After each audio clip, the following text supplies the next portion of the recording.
안녕하세요. 평강침대기의 골방 성경입니다. 자, 오늘은 골방 4주 꿈의 사람 요셉이라는 제목으로 창세기 37장부터 50장까지를 보겠습니다. 창세기 마무리하면서 족장 시대도 마무리가 되는 부분이죠.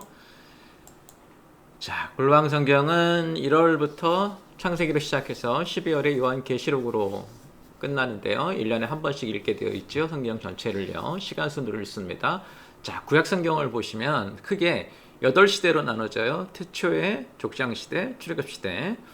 근데 우리는 이제 7과로 나눠서 하는데 지금 보시면 우리가 지금 태초의 족장시대 이 부분을 하고 있습니다. 자, 태초의 족장시대는 또다시 4주로 나눠져서 하죠. 첫째 주에 우리가 세상을 지으시다. 태초에 관해서 얘기했고요. 둘째 주에 족장 아브라함, 셋째 주에 족장 이삭과 야곱. 이게 아브라함이 1세대, 이삭이 2세대, 야곱이 3세대 족장이고요. 이제 이번 주에 꿈의 사람 요셉 4세대 족장이죠.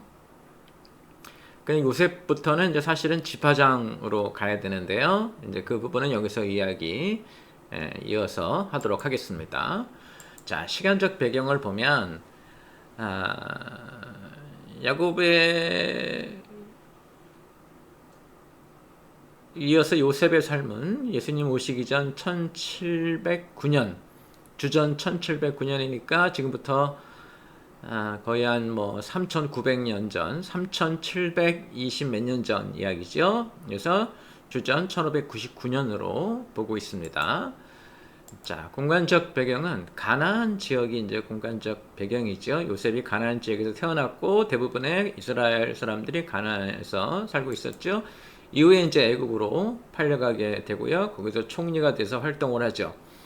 요셉으로 인해서 이스라엘 백성들은 고센, 애굽의 고센 지역으로 이주하고 거기 정착하는데요. 따라서 가나안과 애굽이 이제 주된 공간적 배경이 됩니다. 지도로 보시면 여기 있다가 헤브론에 있다가 도단에 가서 형들에게 팔리지요. 그래서 애굽으로 가게 됐고요. 나중에 요셉도 야곱도 이제 아들을 만나러 오고 요셉이 죽어서 요셉에 의해서 브엘세바에 장사 지내는 이제 이런 것을 우리가 볼 수 있죠. 이런 모습입니다. 자,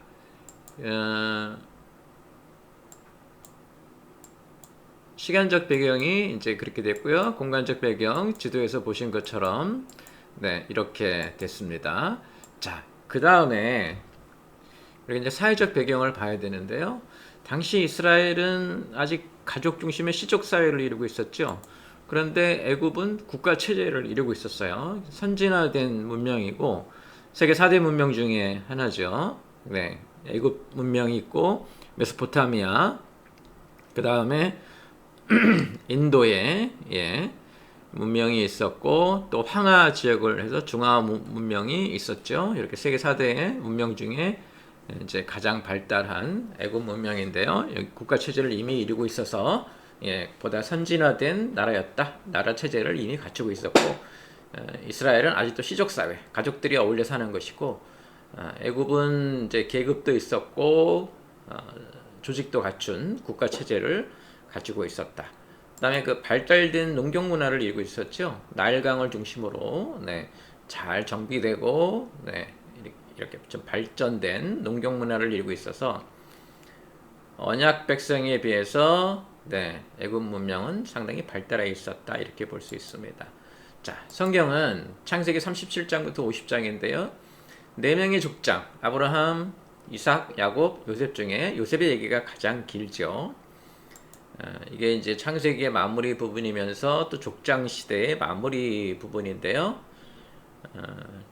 사실은 이제 요셉이 형들을 보호함으로써 이제 족장 시대에서 이제 더 발전을 하게 되는 그것을 우리가 보겠는데 족장에서 지파장으로 12명의 지파가 등장을 하기 때문에 또 가족 중심에서 이제 민족으로 발전하는 단계 그거를 넘겨주는 사람이 이제 요셉이라고 하는 분이다 이렇게 보시면 될 것 같습니다. 성경 이야기는 37장부터 요셉의 어린 시절 꿈을 꾸는 장면, 그리고 요셉이 형들로 인해서 시련을 만나게 되고 그 시련을 이겨내고 총리가 되는 그런 장면이 등장을 하고요.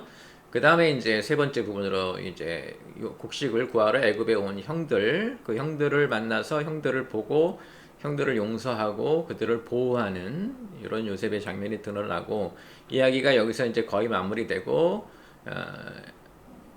이스라엘 전체 민족이 애굽으로 이주하게 돼서 거기서 이제 민족 배양지로 성장을 하게 되죠.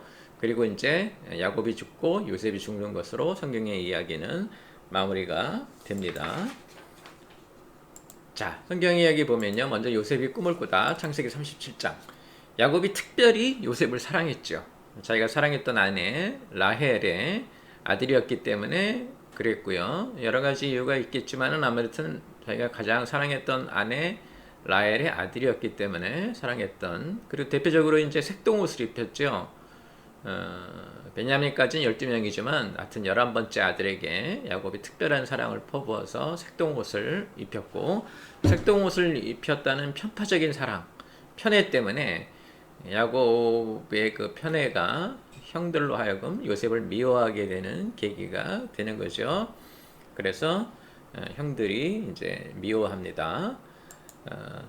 더군다나 이제 요셉이 꿈을 꾸기 시작하는데 형들의 곡식단이 요셉의 곡식단에 절을 하거나 밤하늘의 별과 달들도 그런 모습으로 등장을 하죠. 그래서 요셉이 결국은 이들을 모두 다스리게 될 것이다라는 꿈인데 이제 문제는 요셉이 이 이야기를 계속 형들에게 해요. 이 형들의 미움을 더 사겠죠.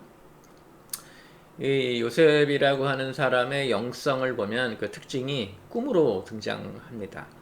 지금까지 우리가 만났던 아브라함이나 이삭이나 야곱 같은 분들은 하나님을 직접 만나거나 천사를 만나서 하나님의 뜻을 전해 듣고 하나님의 인도하심을 받았는데 요셉은 그런 것이 하나도 없어요. 요셉은 그냥 꿈을 꿉니다. 꿈도 많은 꿈도 아니에요. 어릴 때 꾸었던 두 꿈, 그리고 나중에 바로의 꿈 하나, 이 세 개의 꿈으로 인생 전체를 하나님께 바친 사람이에요. 그래서 우리가 요셉의 영성을 말할 때 꿈에 대해서 얘기하는데요. 지금과 달리 이전에는 꿈이 하나님의 뜻을 드러내는 중요한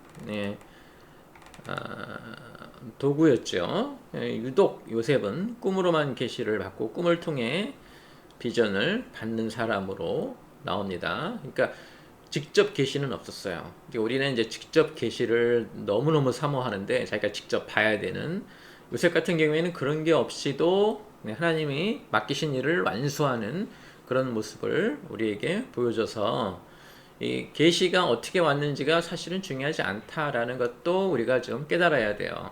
반드시 우리가 직접 보거나 직접 만지거나 직접 듣거나 이럴 필요가 없다는 얘기예요. 꿈을 통해서도 이렇게 드러날 수 있고, 오히려 어떤 의미에서는 하나님이 그만큼 절실하지 않으셨다. 그 얘기는 요셉의 삶이 그만큼 절박하지 않았다, 어떤 위기에 다다르지 않았다, 준비된 사람이다. 그래서 꿈만 보여줘도 알아서 잘하는 사람이다, 이렇게 했고, 아브라함이나 이삭이나 야곱은 하나님이 직접 나타나셔서 이끌어 가야 될 정도로 어떤 게 아주 절박한 삶 속에 있었을 때가 있었다. 이제 우리가 이렇게 보고 있죠. 자, 이 요셉의 꿈, 그 다음에 색동옷, 이것 때문에 형들이 분노하죠. 그래서 자신들이 이제 들에서 양을 치고 있는 중에 요셉이 아버지 야곱의 심부름으로 왔을 때 요셉을 죽이려고 하죠. 형제끼리 논의 끝에 죽이지는 않고 애굽에 이제 팔아버리는데요. 이 형들의 분노가 아버지가 입혔던 색동옷을 벗기고 거기다 피를 묻혀서 요셉이 죽게 되었다라는 것으로, 그래서 이 편애, 조건적인 사랑, 대단히 무서운 것이라는 걸 우리가 좀 알아야 되고요. 물론 그렇다고 형들의 잘못이 없다는 건 아닙니다.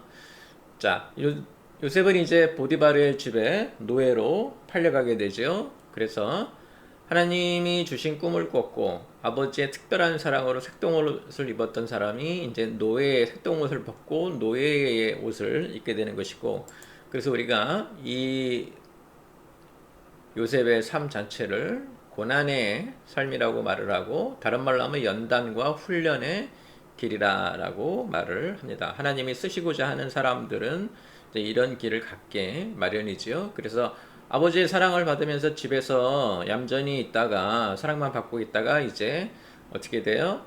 고난과 연단과 훈련의 길로 그 먼 애굽의 노예로 팔려가게 돼서 참 어려운 삶을 살게 되는 거죠. 색동옷만 입었던 젊은 청년이 이제 노예의 길로 가게 되는 것인데, 나중에 우리가 요셉 전체의 삶을 보면 사실은 이 길은 꿈의 길이었어요. 그러니까 매우 귀한 것이죠. 형들이 자기를 팔아버려서 노예가 되었지만 결과적으로 볼 땐 굉장히 귀한 길이었어요. 그래서 우리가 인생을 살아가면서 어떠한 어려움을 만나더라도 그것을 우리는 단순한 고난의 길이 아니라 연단과 훈련의 길로 만들 줄 알아야 되고요. 연단과 훈련만이 아니라 꿈의 길로, 꿈을 이루러 가는 길로 만들 줄 알아야 된다는 거 우리가 좀 깨달아야 되겠죠. 자, 요셉이 이제 그렇게 보디발 가정에 종으로 갔는데 워낙에 일을 잘했고 하나님이 요셉을 통해서 축복을 해주시니까 보디발도 그것을 깨닫고 요셉을 가정 총무로 삼았죠. 그래서 우리가 항상 요셉의 삶에서는 하나님이 주신 축복이 나타났고 요셉도 그것을 잘 이끌어내는 능력이 있었다. 그래서 우리가 요셉을 단순히 아버지의 사랑만 받던 젊은 청년이라고 말하기는 어렵고요. 능력을 갖추고 있었어요. 그러니까 이렇게 먼 타국에 종으로 잡혀갔어도 그 집에서 총무가 되고 단순한 총무 정도가 아니라 보디발에게 큰 은혜를 베푸는 사람, 하나님을 통해서 이제 은혜를 받게 되는 그런 통로가 되는 사람이었기 때문에 보디발이 가정 총무로 삼은 것이죠. 자, 이렇게만 됐으면 좋았는데 보디발의 아내가 요셉을 유혹을 하죠. 일단 요셉이 잘생기기도 했지만 능력을 갖추고 있는 사람이기 때문에 그런 유혹을 받은 것으로 보이고 요셉은 이를 단호하게 거절합니다. 제가 이 부분에서 요셉의 겸손함을 얘기해야 되는데요. 왜 그러냐면 이렇게 잘 나갈 때, 잘 될 때, 모든 사람으로부터 칭찬받을 때 사실은 우리가 유혹에 더 약해집니다. 이 보디발 가정에서는 자기가 가장 높거든요. 위에 보디발과 보디발의 아내 빼놓고는 가장 높아요. 에덴 동산과 똑같은 것이죠. 그때 유혹을 받게 되는데 보디발이 어떻게 하냐면 그 유혹을 이겨내는 것이죠. 그래서 이렇게 잘 나갈 때 이런 유혹을 거절할 수 있다는 거, 요셉이 상당히 겸손한 사람이었고 자기 자리를 지킬 줄 아는 사람이었다. 이런 것을 우리가 깨달을 수가 있죠.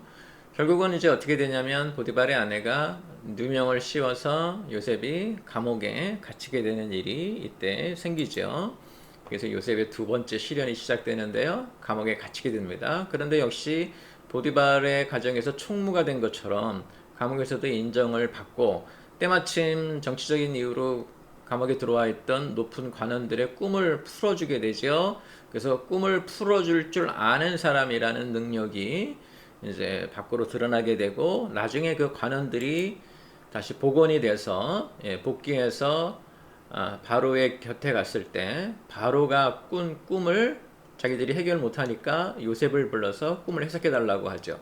바로의 꿈은 뭐였어요? 바로의 꿈은 7년간 풍년이 들었다가 나중에 다시 7년간 흉년이 들 것이다 라는 꿈이었죠. 그 꿈은 뭐 단순한 꿈이었는데 아무도 그 뜻이 무엇인지 몰랐는데 요셉이 그것을 해석해냅니다. 살찐 소가 있었고 흉측한 소가 있었는데 요셉은 그 꿈 얘기를 듣고 앞으로 7년간 풍년이 있을 것이고 그 뒤로 7년간 흉년이 있을 것이다 라고 해석을 했고요. 여기서 이제 중요한 게 있는데요. 하나님이 보여주신 꿈은 그거예요. 그리고 그것에 대한 요셉의 해석은 7년 풍년의 7년 흉년이에요. 여기까지는 요셉이 가진 영성으로 이해할 수 있는데 그 다음에 요셉이 무슨 말을 하냐면 그러니 7년 풍년 동안의 곡식을 잘 모았다가 7년 흉년에 그 곡식으로 살아가야 된다라고 어떻게 준비해야 되는지 대안을 제시하죠. 그래서 여러분 잘 보시면 하나님이 우리에게 계시를 주시는데 그 계시가 무엇인지 해석해내는 능력도 있어야 되고 해석했으면 그것에 대해서 우리가 어떻게 준비해야 되는지도 알아내야 되는 거죠. 이게 이제 우리가 이 순서대로가 우리가 뭐라고 하냐면 묵상이라고 불러요. 우리가 말씀을 묵상하는 이유가 그거예요. 성경에 나와 있는 말이 정확하게 무슨 말인지 이렇게 좀 정확하게 알아야 되고요. 자, 성경에 나온 말이 무슨 말인지 알았다면 이제 우리는 무엇을 해야 되는가를 또 생각해서 준비해야 돼요. 요셉이 뛰어난 건 하나님이 우리에게 보여주신 게 뭐다라는 걸 정확히 알아냈죠. 7년 풍년에 7년 흉년이다 라는 걸 알아냈고, 그 다음에 이제 요셉의 역할, 요셉의 몫이 나타나는데 그것이 무엇인가? 그러니 우리가 이렇게 하자 이겁니다. 요즘에는 성경을 읽으면 성경 쓰기 등을 해가지고 본문에 너무 치중하시는데요. 제가 말하는 본문에 치중한다는 얘기는 글자로 쓰는 것, 한자 한자 읽는 걸 굉장히 중요하게 생각하는데, 그게 아니라 성경이 뭘 말하는지, 그 당시 사람들에게 무슨 말을 했는지, 그리고 그것이 지금은 나에게 무슨 말을 하는 것인지, 이것까지 알아내는 게 묵상이에요. 요즘은 그 사람들이 뭐 큐티다 뭐 이렇게 해서 한 구절 갖다 놓고 무슨 조그만 그 아주 적은 분량의 성경 본문을 읽고 우리 일상에서 일어나는 감동적인 얘기를 섞어서 그것이 마치 큐티, 묵상을 하는 것처럼 착각을 하는데, 묵상은 그런 게 아니고요. 묵상은 성경을 하나님이 이야기해 주시려는 그런 그 이야기의 묶음이 있어요. 예를 들면 여기처럼 바로가 꾼 꿈, 요셉의 해석, 요셉의 준비, 이렇게 묶음으로 읽고 그 말이 무슨 말인지 깨닫고 그 다음에 나는 어떻게 해야 되는지까지가 사실은 큐티, 묵상의 제대로 된 모습이에요. 요즘은 너무 그냥 흔하게 감정팔이 읽고 감동이 되고 모르는 거 알게 되고 또는 신기한 얘기 들으면 그것이 마치 성경을 제대로 푼 것처럼 착각을 하는데, 그냥 단순하게 읽으세요. 단순하게 읽어서 그때 하나님이 뭐라고 하셨고 사람들은 어떤 상태였고 그걸 통해서 우리가 이제 앞으로 내 인생에서는 어떻게 되는가, 이 대표적으로 잘 보여주신 분이 요셉이에요. 바로가 꿈을 꿨죠. 하나님이 주신 계시죠. 그 꿈을 듣고 요셉이 그게 어떤 일이 일어날 것이라는 걸 해석을 해냅니다. 그것까지 하나님이 보여주신 거예요. 그 다음에 이제 인간의 몫이 드러나는데, 그게 뭐냐면 그러니 우리가 이렇게 하자. 그래서 요셉이 7년 풍년 동안은 곡식을 모았다가 7년 흉년에 곡식을 풀어주자. 이제 이렇게 말하는 것을 볼 수 있죠. 전 진정으로 하나님의 꿈을 제대로 이해한 사람이에요. 그러니까 모든 걸음걸음마다 다 말해줘야 되는 사람보다 하나 알려주면 자기 스스로 그것이 무슨 말인지 알아듣고 자기가 어떻게 해야 될 것까지 아는 것, 이게 하나님이 원하시는 거예요. 그래서 우리가 지금 창세기에 4명의 족장이 나타나잖아요. 아브라함, 이삭, 야곱, 뭐 각각의 장점이 있긴 한데 요셉에게서 우리가 어떤 장점을 보냐면 하나님이 보여주신 것을 가지고 자기가 무엇을 해야 되는지를 알아냈다. 그래서 우리는 항상 어떻게 세계 경영을 할 줄 아는 사람이 돼야 된다 이 말이죠. 하나님이 우리에게 보여주시는 거예요. 그걸 가지고 우리의 능력으로, 우리의 부지런함으로 전 세계를 경영할 수 있는 그런 큰 꿈을 가지고 그런 사람들이, 준비하는 사람들이 돼야 되고요. 이 준비하는 사람들 속에는 어떻게 곡식 때문에 죽어갈 사람들을 생각해서 그들에게 곡식을 나눠주자는 요셉의 말에서 사람 사랑, 요셉의 꿈은 단순히 자기가 높은 사람이 되겠다는 게 아니라 사람 사랑이 포함되어 있는 거죠. 이런 것 때문에 요셉이 이제 결국 애굽의 총리가 되는 것이죠. 단순히 꿈을 해석했기 때문이 아니라요. 그 꿈을 가지고 우리가 실생활에서 어떻게 준비해야 되는지, 어떻게 이런 일들을 축복이 되게 만들어 갈지를 알아낸 사람이기 때문에 결국은 바로도 그 사람을, 요셉을 인정하고 총리로 삼은 거예요. 하나님이 원하는 사람들이 이런 사람들이에요. 똑같이 말을 해줘도 자기 인생에서 자기가 어떻게 해야 될지, 뭘 준비해야 될지 알아낸다, 이런 말이죠. 자, 결국은 이제 그 창세기 42장 45장에 보면 요셉이 그 해석한 것처럼 가뭄이 오죠. 네, 기근입니다. 모두가 굶게 생겼죠. 요셉이 이때 곡식을 풀어서 애굽과 애굽 주변에 있는 모든 사람들을 살려내죠. 네, 대단한 일을 한 사람 사랑, 세계 경영의 취지를 보여준, 저도 기독교인들은, 하나님의 사람들은 이렇게 살아야 된다라는 것을 우리들에게 잘 보여주고 있습니다. 자, 이렇게 가뭄과 기근 때문에 결국은 이스라엘도 어려움을 겪게 되고, 아버지 야곱이 아들들을 불러서, 요셉의 형이죠, 애굽에 가서 곡식을 구해와라 하게 되고요. 형들이 이제 애굽에 오게 되죠. 요셉이 형들을 만납니다. 요셉이 자기를 드러내지 않고 형들이 어떤 사람인지를 시험하죠. 그 시험에 이제 해서 다시 갔다가 두 번째 오게 되는데 베냐민을 이제 두고 가게 되고 이 베냐민을 향한 유다의 간청을 듣고 이 형들이 바뀌었다는 걸 깨닫게 되죠. 그래서 요셉이 뭐라고 하는가? 자신을 드러내죠. 내가 요셉이라. 이제 큰 일이 벌어진 거죠. 형들은 되게 놀랍고 무서워했겠죠. 근데 요셉은 뭐라고 하냐면 당신들이 나를 판 것 때문에 근심하거나 걱정하지 말라. 이 일은 모두 하나님이 하신 거다. 하나님이 나를 보내신 것이다 라는 말을 합니다. 하나님이 보내셨다라는 말을 해서 요셉이 이 인생을 바라보는 눈이 드러나는데요. 이 비전의 사람이 삶을 바라보는 자세를 요셉이 만약에 여기에 개인적인 감정 때문에 복수를 해버렸다면 형들을 다 죽이거나 형들에게 해코지를 했다면 12지파는 생겨나지 않았겠죠. 그런데 요셉은 정확하게 뭐라고 표현하냐면 하나님이 형들 당신들을 보호하고 당신들의 자녀들을 이 땅에 두게 하려고 어떻게 했다? 나를 먼저 보냈다. 이렇게 말을 하죠.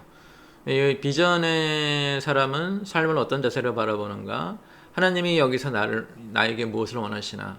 이거는 자세로 바라보죠. 비전을 바라보는 사람은 개인적인 감정에 휩쓸리지 않습니다. 비전이 없는 사람들이 항상 누구 때문에 이렇게 됐고 누구 때문에 이렇게 됐고 자꾸 이렇게 말을 하는 거죠. 정확하게 말씀드리면 그럴 틈이 없어요. 제가 늘 말씀드리잖아요.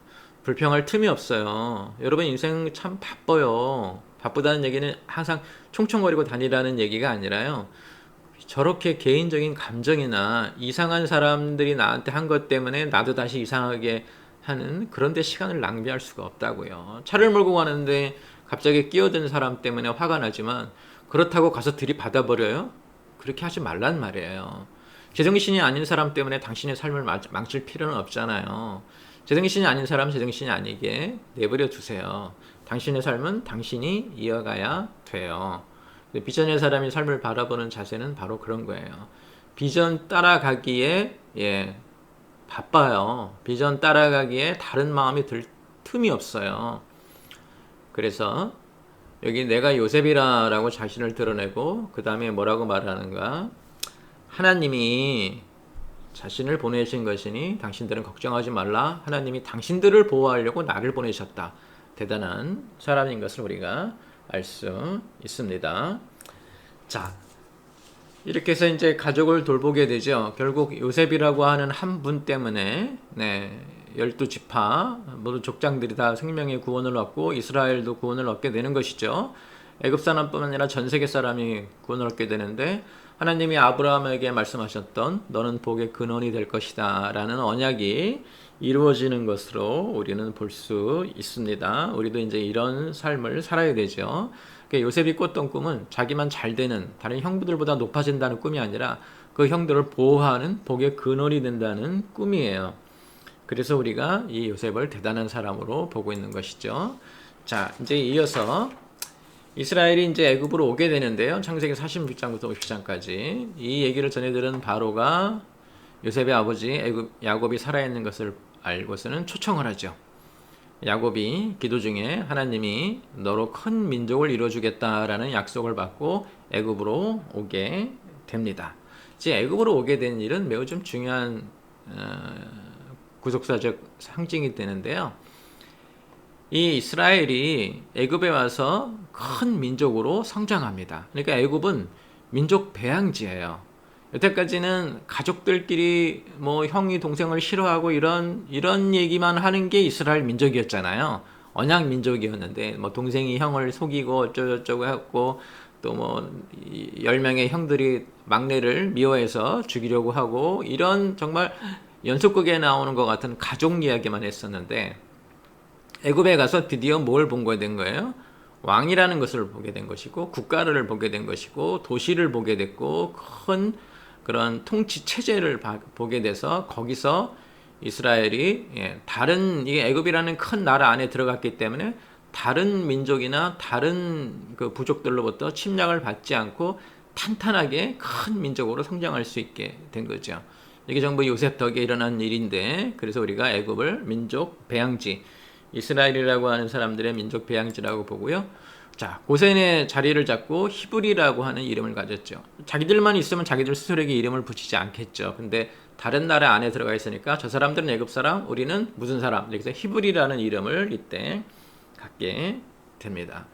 이때 나타난 이제 야곱의 그 인생관이 나타나는데, 자기의 인생을 낙인의 길이라고 했죠. 본향을 떠난 사람, 본향으로 가고자 하는 사람이라는 뜻이고요. 야곱이 죽기 전에 모든 그 형제들을, 자기 아들들을 축복해 주는데, 특별히 요셉의 두 아들 므낫세와 에브라임을 불러서 자기의 양자로 삼습니다. 그러니까 야곱은 베냐민까지 12명의 아들이 있었는데요. 요셉의 아들 므낫세와 에브라임을 양자로 삼으면서 사실은 14명의 아들을, 야곱은 14명의 아들을 갖게 된 것처럼 되죠. 나중에 이제 땅을 나눠 가질 때도 12지파가 아니라 13지파가 되죠. 왜냐하면 요셉 지파는 므낫세와 에브라임 지파로 나눠지기 때문에. 요셉의 두 아들이에요. 그래서 땅을 나눠 가질 때 12지파가 땅을 나눠 갖고, 제사장 족속인 레위는 성읍을 나눠 갖고, 그래서 사실은 13지파가 땅을 나눠 갖는 것과 똑같은 일이 일어나는데, 왜 그런 일이 생겼는가? 야곱이 요셉의 두 아들 므낫세와 에브라임을 자기의 양자로 삼았기 때문에 그렇습니다. 그래서 13지파라고 보는 게 더 맞죠. 네. 근데 이 두 지파는 사실은 요셉 지파라는 걸 알고 계시면 돼요. 자, 이렇게 야곱이 이제 죽고, 요셉이 야곱을 언약의 땅에 장사 지내고 오죠. 자, 아버지가 죽고 나니까 형들이 다시 걱정을 했어요. 요셉이 아버지가 있을 때는 자기들을 보호했지만, 이제 아버지가 돌아가셨으니 우리에게 원수를 갚지 않겠는가, 우리를 해치지 않겠는가라고 걱정했는데, 이때 요셉이 하는 말이 있습니다. 걱정하지 말라. 내가 하나님을 대신하리요. 내가 하나님처럼 너희들을 심판하거나 이런 사람이 아니다. 이렇게 하는데, 이 말이 왜 중요하냐면요. 구약 성경에서 창세기라고 하는 중요한 책이죠. 시작의 책이고, 하나님이 이제 그 인류가 어떻게 살아야 된다는 걸 보여주는 책인데, 창세기에서 어떤 일이 있었냐면, 에덴 동산에서 아담이 하와와 더불어 하나님을 밀어내고 하나님 자리에 자기들을 앉히려고 했었죠. 그거에 대한 대답이 여기 나온 거예요. 그래서 시작은 누가 했냐면 아담과 하와가 다 망가뜨려 놨죠. 하나님처럼 되고 싶다 이렇게 했는데, 그것을 누가 여기서 마무리 지으냐면 요셉이 창세기 끝부분에서 뭐라고 대답하냐면, 내가 하나님을 대신하겠는가? 우리는 하나님을 대신할 수 없다. 우리는 하나님의 자리를 차지할 수 없다라고 해서 사실은 창세기를 잘 마무리하는 거예요. 만약에 창세기가 요셉의 이 대화 없이 마무리됐으면 참 허전했을 것 같아요. 근데 앞에서 창세기 3장에서 큰 일을 저질렀는데, 인류가, 아담이 저지른 거지만 인류가 저질렀죠. 그게 지금 요셉이라고 하는 거의 완벽한 사람, 이 사람에게서 매듭이 지어져요. 뭐라고 말하느냐, 그렇게 아주 높은 자리에 있었죠. 바로 밑에 총리 아니에요. 꼭 에덴 동산에서 아담의 자리에 있는 사람 같은 그런 자리에 있는 요셉이라고 하는 분이, 자기에게 나쁜 짓을 했던 형들이 걱정하니까 그 형들에게 뭐라고 말하냐면, 내가 하나님을 대신하리요. 이거는 형들에게만 말한 게 아니라 아담에게도 한 말이고요, 하나님께도 드린 말이고요, 오늘 성경을 읽고 있는 우리 모든 사람에게 한 말이에요. 내가 하나님을 대신하리요. 제가 볼 때는 이게 신약 성경에서 이제 그 베드로의 고백에 보면은 너의 고백이 인간이 한 것이 아니다라는 말씀을 하시는데, 저는 이 말씀을 그렇게 봐요. 요셉이 내가 하나님을 대신하리요 한 말은 요셉이 했다기보다는 하나님이 꼭 전해주고 싶은 말씀이 아니었을까, 이런 생각을 합니다. 창세기가 이렇게 마무리되는 게 얼마나 아름다워요. 내가 하나님을 대신하리요. 그러니까 사탄의 말이 시작이었죠. 하나님처럼 될 것이다. 그거에 대한 대답, 사실은 아담이 했어야 되는 대답을 지금 한참 지난 후에 누가 하는 거예요? 족장, 4세대 족장 요셉이 하는 거예요. 내가 하나님을 대신하겠는가? 이게 우리가 했어야 되는 대답인데, 그게 어디서 나오는가? 창세기 마무리 부분에서 나와요. 아브라함, 이삭, 야곱, 요셉 네 명의 큰 족장 중에 요셉이라고 하는 분이 가장 뛰어나게 보이는 이유가 흠을 잡을 수가 없고요.